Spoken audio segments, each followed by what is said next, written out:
People often hear that a country is a democracy, while others insist it is a republic, not a democracy. The argument sounds important, but it begins with a false choice. A country can be both at the same time. Democracy asks how political power is controlled and whether the public can genuinely choose and remove leaders. Republic asks what kind of state exists at the top, specifically, whether the head of state is something other than a hereditary monarch. Think of government as a profile with several separate fields. One field describes political competition. Another describes the head of state. Others describe the executive, territorial power, courts, and the real influence exercised behind formal institutions. A democracy requires more than placing ballots in a box. Citizens need meaningful alternatives, access to information, political rights, and a realistic possibility that incumbents can lose. Elections without genuine competition do not create full democratic control.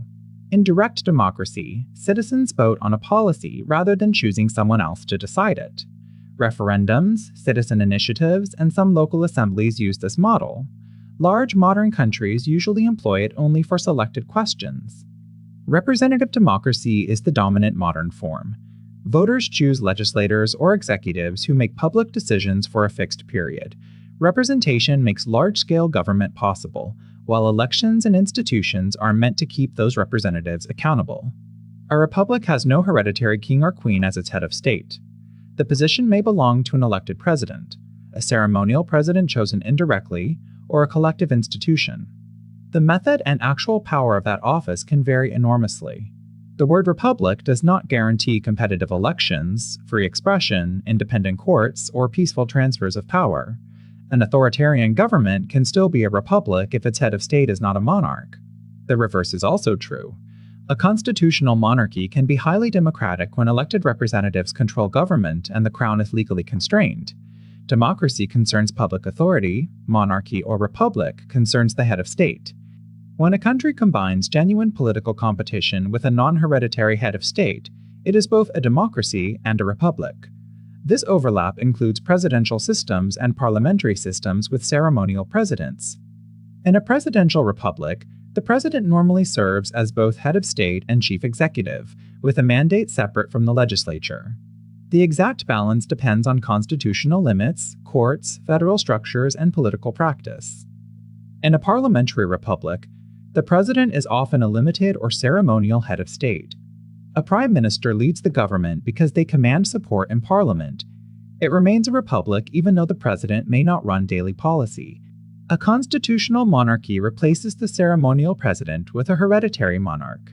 Voters still choose the parliament, and elected officials remain responsible for government. This is why monarchy and democracy can coexist.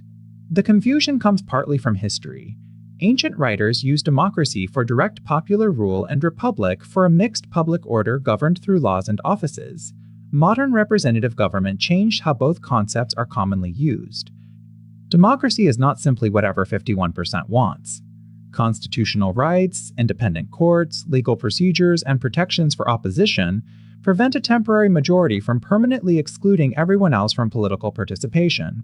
Republican traditions emphasize public offices, legal limits, civic responsibility, and government conducted as a public matter rather than personal property. Those principles can reinforce democracy, but the words still should not be treated as synonyms. The cleanest model produces four logical combinations: democratic republics, democratic constitutional monarchies, authoritarian republics, and authoritarian monarchies. The categories are independent enough to combine in different ways.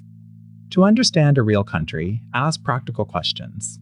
Can opposition parties organize? Can incumbents lose? Are votes counted fairly? Can courts constrain the executive? Is the head of state hereditary? The answers matter more than the official name. The democratic principle beneath these institutions is popular sovereignty. Public authority must ultimately be justified by the people. That does not mean citizens personally decide every law. It means governing power must remain answerable to them through meaningful institutions. Elections are one tool for public control, not a complete definition.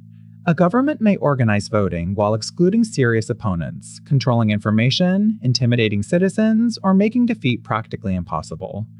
The quality of competition determines whether the vote can change power. The head of state formally represents the country. The head of government directs everyday policy. Presidential republics often combine both roles. Parliamentary republics and constitutional monarchies usually separate them, which is why titles alone reveal so little about democratic control. A complete constitutional profile layers multiple answers. Republic or monarchy identifies the head of state. Presidential or parliamentary identifies the executive relationship. Federal or unitary describes territory. Democratic or authoritarian describes access to political power. Governments frequently place words like democratic, people's, federal, or republic in their official names. Those words express constitutional claims or political branding. They do not prove that opposition can compete, institutions are independent, or citizens can remove the leadership.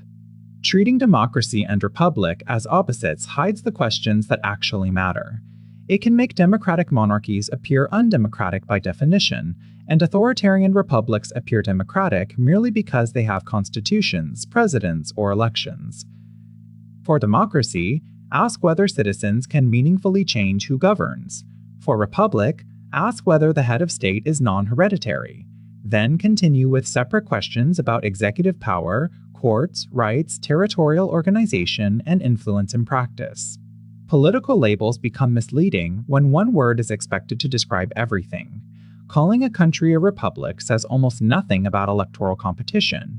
Calling it a democracy says little about whether it has a president, a ceremonial monarch, or a federal constitution.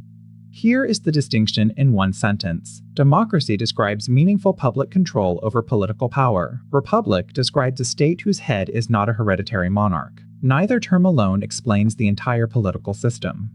So democracy versus republic is usually the wrong contest. They are layers of the same constitutional map. Separate the questions, examine the institutions, and the apparent contradiction disappears.